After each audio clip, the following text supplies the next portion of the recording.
Magandang umaga, Pilipinas. Narito na po ang maging lagay ng panahon ngayong araw ng Sunday, 22 February 2026.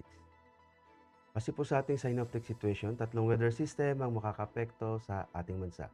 Unahin na natin dyan yung shear line na makakapekto sa silangang bahagi ng Visayas, northeast monsoon naman sa Luzon at sa nalabing bahagi ng Visayas, at easterlies naman sa Mindanao. Dulot nga ng shear line ang silangang bahagi at gitnang bahagi ng Visayas ay makakaranas ng maulap na kalangitan na may kalat-kalat na pag-ulan, kidlat at kulog. Sa Cagayan at Aurora naman, dulot naman ng northeast monsoon ay makakaranas ng maulap din na kalangitan ngunit may hinang pag-ulan. Northeast monsoon din ang makakapekto sa Metro Manila at sa nalabing bahagi ng Luzon at Visayas na makakaranas ng bahagyang maulap hanggang sa maulap na papawirin na may mahinang pag-ulan.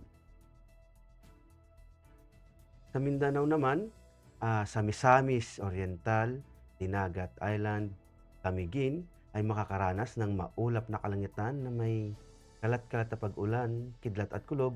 Dulot ito ng shear line. At sa labing bahagi ng Mindanao, dulot ng easterlies ay makakaranas ng bahagyang maulap hanggang sa maulap na papawirin na may pulupulong pag-ulan, kidlat at kulog.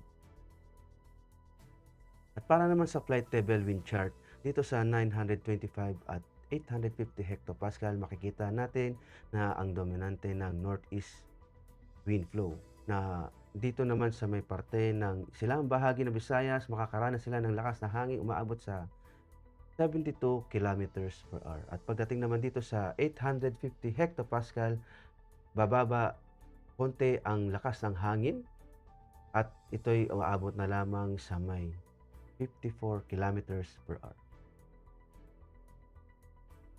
At pagdating naman dito sa 700 hectopascal, hindi masyado dominante ang northeast monsoon dito at makikita natin ang isang ridge ng isang high pressure area dito sa may gitnang bahagi ng Luzon na magdudulot ito ng maganda at maliwalas na panahon. At pagdating naman dito sa may parte ng Visayas ay makikita natin na umaabot ang lakas ng hangin sa 54 kilometers per hour. At pagdating naman dito sa 500 hectopascal, makikita natin subtropical high na humaharang sa mga weather system dito sa may parte ng Northern Luzon at ang lakas ng hangin dito ay umaabot sa 72 kilometers per hour. At para naman sa impact to flight operation dito sa Eastern at Central Visayas, Misamis Oriental, Camiguin, Surigao, Del Norte at Dinagat Island, dulot nga ng shear line ang converging winds producing cloudiness and embedded thunderstorms. Ang impact ito sa rotary, low clouds, base and reduced visibility, may limit ng mga operations, expected localized turbulence at possible wind shear.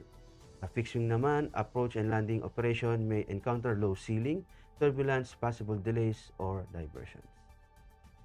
At pagdating naman dito sa Cagayan, Isabela, Aurora, Metro Manila at sa labing bahagi ng Luzon at sa labing bahagi ng Visayas, dulot ng northeast monsoon, cold and dry northeasterly flow na magdudulot ng malalakas na hangin na may kasamang mahinang pag-ulan. Ang impact nito sa rotary, strong crosswinds at wind gust na magre-restrict sa take-off and landing operations. Sa fixed wing naman, crosswind and moderate turbulence during approach, possible delays to low visibility in light rains.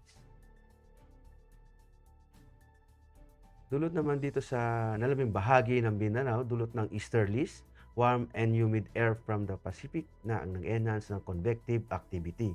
Ang impact ito sa rotary, localized thunderstorms, and light turbulence may briefly affect operation especially sa inland, lalong-lalo na sa hapon. Sa fixed wing naman, generally fair with possible isolated mga CBs causing short-term delay and turbulence. Para naman sa astronomical information, ang araw ay sisikat ng 0602 at tulubog din naman ng 1870. Para sa moon illumination, meron tayong 27%. At para manatiling updated sa lagay at pagtaya ng panahon, i-follow lamang ang Air Force Weather Center sa mga social media accounts. Sa ngalan ng aming commanding officer na si Colonel Alvin Jan Cugador, PAP JSC, ako po si Technical Sergeant Brian Benedict B. Arcilla, Weather Forecaster ng Air Force Weather Center. Maraming salamat po.